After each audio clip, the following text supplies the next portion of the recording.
Alors moi, au tout début, c'était très compliqué parce que j'étais vraiment fauché en fait. Bon, j'avais pas de crédit à rembourser ou quoi, mais il me restait quelque chose comme 500 balles sur mon compte en banque et j'avais pas de billet retour. Donc, et j'avais pas de source de revenus encore. Emilio, je suis très heureux de t'accueillir pour parler d'expatriation. Comment ça va, Emilio? Ça va super et toi? Ça va magnifiquement bien, toujours en Thaïlande. Je crois que toi, tu es à Bangkok en ce moment, c'est ça? Ouais, exactement à Bangkok. Et puis avant, j'étais comme toi dans la région de Pattaya. On a bougé un petit peu et puis là, on prévoit de partir à Chiang Mai en septembre. Donc on bouge un peu partout dans la Thaïlande. On n'est pas vraiment basé quelque part en particulier. Ok, alors pour résumer un petit peu, effectivement, déjà on se connaît depuis quelques années, on s'est rencontrés en Malaisie, à l'époque tu étais quand même à un autre stade de ton voyage, à un autre stade dans ton business, on va reparler un petit peu de tout ça, de ce qui t'a amené à voyager, et puis effectivement aujourd'hui tu es un peu comme moi en Thaïlande pour bloquer un peu plus, et puis pour l'instant tu as fait un peu de surplace parce que tu n'avais pas le choix comme tout le monde. Mais est-ce que tu peux déjà nous dire qui tu es et puis ce qui t'a amené déjà au voyage? Enfin, on va repartir un peu du départ. Disons que si tu pouvais nous faire la première jonction jusqu'à la Malaisie, puis après, on va discuter un peu gentiment du reste. Ouais, bien sûr. Donc moi, ce que je fais aujourd'hui, c'est que j'ai notamment une chaîne YouTube dans le développement personnel sur laquelle j'accompagne des personnes ambitieuses qui veulent améliorer leur vie dans tous ces domaines. Et je vends des formations en ligne. C'est comme ça que je gagne ma vie depuis 2016 maintenant. À la base, donc j'ai lancé cette chaîne YouTube. J'étais encore étudiant au départ. Et rapidement, ça a commencé à prendre. J'ai commencé à lancer un début de business avec cette chaîne. Et puis, j'ai arrêté mes études. Et ensuite, je suis parti donc en Thaïlande pour la première fois, à peu près 8 mois après avoir lancé ma chaîne YouTube. Et effectivement, au départ, j'avais pas beaucoup d'argent, en business, je générais pas grand-chose, donc c'était vraiment un petit peu compliqué. Je suis arrivé à Bangkok, c'était une jungle urbaine absolument gigantesque. J'étais complètement paumé, je me sentais comme une fourmi au milieu de cet environnement complètement nouveau pour moi. Et donc j'ai appris à me débrouiller au fur et à mesure du temps.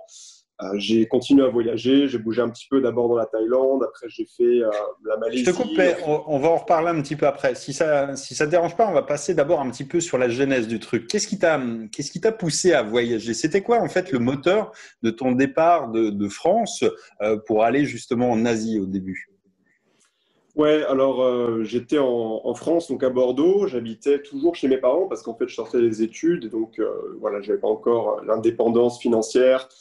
C'était mes parents qui finançaient mes études à ce moment-là, et je ressentais le besoin de changer d'environnement, je ressentais le besoin de partir parce qu'en fait, ça nuisait à ma motivation, étant donné qu'avant j'avais une vie assez chaotique où voilà, je buvais beaucoup. Quand tu es étudiant, en général, tu sors beaucoup au bar, faire la fête, etc. Et avant ça également, j'avais une vie un petit peu chaotique au niveau des addictions, au niveau du manque de confiance en soi. Et donc, je ressentais le besoin de sortir de cet environnement pour démarrer une nouvelle vie, pour démarrer un nouveau projet, parce que j'étais en plein dans la création de mon projet. Et c'était vraiment au tout début, en fait. Et donc, je me suis dit, la meilleure manière de le faire, c'est de partir, c'est de changer complètement d'environnement, de sortir de ma zone de confort, de me challenger.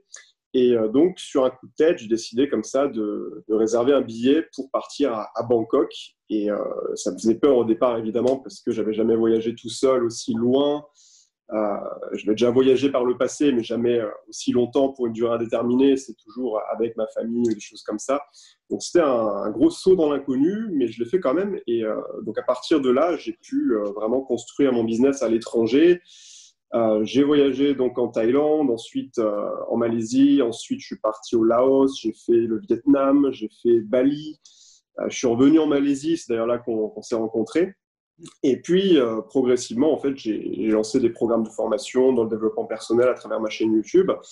Et c'est comme ça que j'ai commencé à gagner ma vie. Et finalement, je suis revenu en France après, au bout de 5 mois de voyage, je suis revenu en France. Et là, je me suis rendu compte en fait que j'avais vraiment plus envie de vivre en France, que j'avais des émotions négatives qui étaient attachées à cet environnement-là, qui me revenaient. Et je l'ai très mal vécu, donc je suis resté que 2 semaines, alors que j'avais prévu de revenir pour une durée indéterminée, disons. Je ne savais pas vraiment exactement ce que je voulais faire à cette époque-là. Et au bout de 2 semaines, je suis reparti, cette fois-ci en Europe de l'Est. Je suis allé en Pologne, et suite à ça, je suis reparti ensuite en Thaïlande. Et puis j'ai fait un peu le Cambodge aussi, explorer un peu d'autres pays d'Asie du Sud. Et j'ai vraiment commencé, en fait, à partir de là, à faire mes marques en Asie, à me sentir vraiment plus à la maison en Asie qu'en France, alors que la France, c'était le pays dans lequel j'avais toujours vécu, mais quand je vivais en France, j'avais pas vraiment de contraste, de comparaison, parce que je n'étais jamais allé vivre dans un autre pays, finalement. Enfin, j'avais vécu en Belgique, au Danemark, quand j'étais petit, mais j'étais très jeune, donc je m'en souvenais pas vraiment. Et donc, à partir du moment où j'ai découvert la vie en Asie, surtout que j'étais devenu indépendant financièrement, j'ai voulu rester tout simplement. Donc aujourd'hui, je suis toujours là et j'ai ma copine qui est thaïlandaise, je suis expatrié ici et je suis très content de vivre là. Et puis voilà, enfin, il y a plein d'avantages pour moi à vivre ici et de pouvoir en discuter. On va creuser un peu les points que tu viens d'évoquer. D'abord, qu'est-ce qui t'a fait choisir Bangkok? Pourquoi Bangkok sur le premier départ? Alors pourquoi Bangkok? C'est un peu con, mais c'est parce que j'avais vu plein de vlogs sur Internet de personnes qui voyageaient, qui visitaient un petit peu l'Asie, et j'avais beaucoup vu Bangkok à travers des vlogs. Donc je m'étais dit, comme première ville à explorer, ça peut être bien, puisque j'ai déjà, disons, une espèce de petite carte mentale, même si ça ne correspond pas vraiment à la réalité, mais j'avais déjà un petit peu vu à quoi ça ressemblait sur Internet, dans des vidéos. Donc, pour moi, voilà, c'était une bonne première destination. Après, dans tous les cas, je savais que j'allais bouger, que j'allais explorer d'autres pays, ce que j'ai fait assez rapidement finalement. Je suis resté 2 semaines la première fois en Thaïlande avant de partir en Malaisie, donc j'étais vraiment assez mobile, je bougeais beaucoup, ce qui n'était pas terrible d'ailleurs pour la productivité, mais voilà, aujourd'hui, je voyage beaucoup plus lentement, ce qui permet d'être plus productif. Mais voilà, pour ça, en gros, simplement parce que j'avais vu sur Internet, ça me plaisait bien.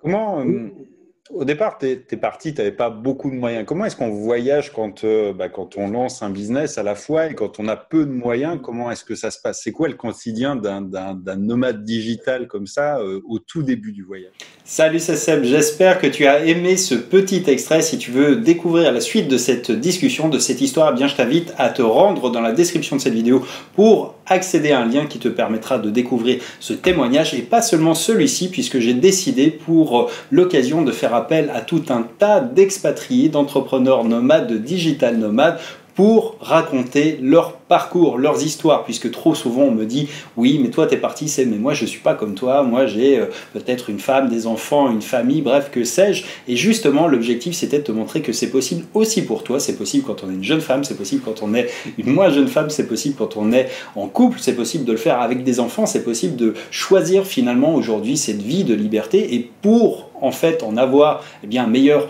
aperçu, j'ai demandé à quelques amis qui sont aux quatre coins du monde de venir me raconter leurs témoignages. Il y a des gens qui sont partis en étant étudiants, qui ont utilisé un visa très spécifique. Il y a des gens qui sont partis et qui sont salariés dans des pays exotiques. Il y a des gens qui sont des entrepreneurs, qui sont arrivés à l'entrepreneuriat sur le tard, qui sont partis en famille. Il y a des gens qui sont partis sur les routes en famille. On a des gens qui sont partis avec un sac à dos, qui ont tout plaqué, qui sont partis en vélo. On a des gens qui sont partis s'installer en Amérique du Sud, au Panama, on a d'autres personnes qui sont allées en Estonie, à Dubaï, en Roumanie, dans les pays de l'Est, en Asie, au Vietnam, en Thaïlande, au Laos, au Cambodge, bref, dans plein d'endroits différents et dans plein de situations différentes. Et ce que je voulais avec cette série de contenu, c'est de te montrer que c'est possible, et quoi de mieux que de te montrer des parcours de vie d'autres personnes, et c'est vraiment l'objectif de cette série. Donc tu vas pouvoir retrouver déjà ce contenu, celui-ci, la suite, et du moins la fin de cette histoire en suivant le lien qu'il y a dans cette description, et puis surtout tu vas pouvoir accéder à tout un tas d'autres histoires qui, je l'espère, te montreront